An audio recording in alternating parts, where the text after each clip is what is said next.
Lots of goodness to get to, starting with the Montana State Bobcats. The game kicks off at 7, and I will be suiting up for the Nationals. We'll be taking on these Globetrotters. Erickson started that resume here at MSU, where he was a multiple selection All-Big Sky quarterback and served as a graduate assistant coach. And sticking with MSU, we move on to the Ask the Cats question for this week, and it's divisional time. Our prep athletes playing for the right to go to state will hit all the classes holding tournaments. The absolute best sports coverage on both sides of the divide. I'm excited about it. I hope you are too. We're going to try and be one of those elite teams that actually get a win against these guys. For one local player, it's just being a part of the team that matters most. Guys, Jake mentioned it, but also aside from MSU, we got Butte Bozeman going at it. All the divisional is going to be a wild one. So that does it for our expanded sports coverage tonight. Come back tomorrow for the semifinals of the divisional tournaments, and we are back after scores. In the Montana boxing world, one fighter from Bozeman has jumped to the forefront of competition in just a short amount of time. And she, yes, she, is doing it against the odds. In a sport dominated by men, Amy Sowers is jabbing, crossing, and slipping her way past the typical underdog role. I now understand why there's very few women that do it, because you train so hard for so long, and then you get one or two fights, and it's really hard to stay like mentally ready. Despite the potential setbacks, Amy's coach says she doesn't let it affect her work ethic or desire. Amy is probably the most dedicated of anybody that I've ever trained in boxing, period, bar none.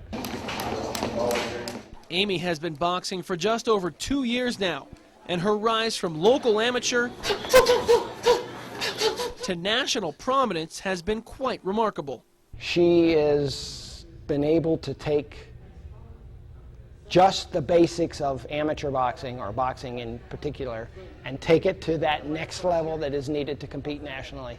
And she did that all in a matter of about 6 months. That's definitely been a learning experience for me, and the competition is definitely higher at the tournaments, and it's just been a good experience for me to get in with those girls who are much more experienced.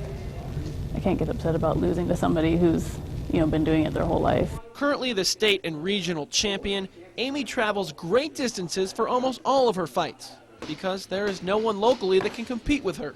I would like to have the crowd rooting for me for once. In the red corner, hailing from Bozeman, Montana, Amy Sowers.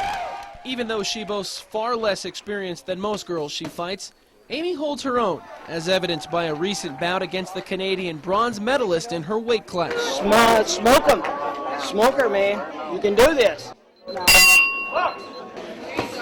you go. Bam, bam, boom. Okay, 6-3-2, 1-1-2 on the outside. There you go. There you go. Now, both trainer and fighter have their sights set on doing Montana proud on the national scene in the near future. There's no limit for her.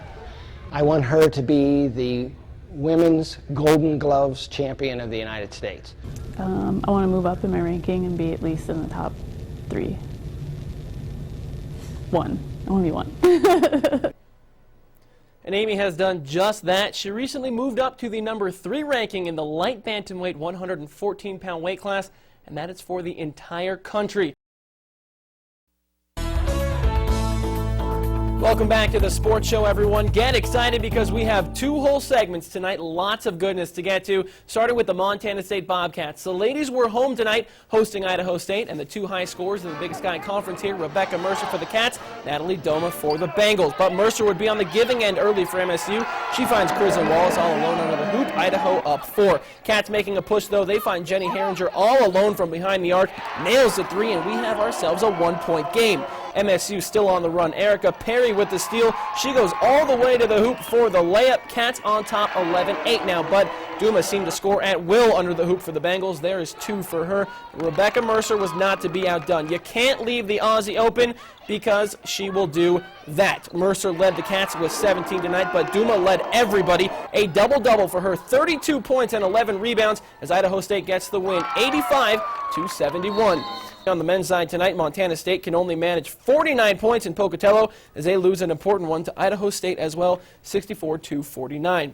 To the high schools now, no bigger games in the state tonight than the big Butte-Bozeman matchup. We start with the guys who were in the mining city, so let's go live to Jake Zivin for that. Jake? Thank you very much, Jake. It was great. The Bozeman boys get some revenge. Could the girls do the same? It was senior night in Bozeman South Gym. As Jeff Arnstein and Brooks Fenson leading the top two teams in the state in this one. Top seed in the playoffs still up for grabs. First quarter here, Callie McCloskey with a nice pass to Glenn Abbott, and the foul. Lady Dogs up 5-1 early. Back comes Bozeman. Danny Peterson was a deadly shooter tonight. She hits the triple. Hawks close the gap to just one, but Butte responds. McCloskey again with the vision. Check out the athletic grab and basket by Brianne McClafferty.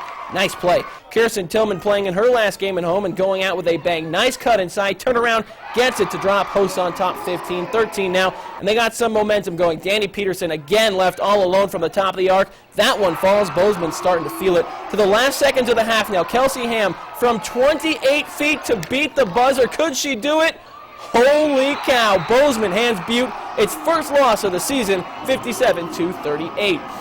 So that does it for round one of our sports coverage tonight, but stick with us because when we come back, we'll have all your divisional tournament coverage coming up in mere minutes.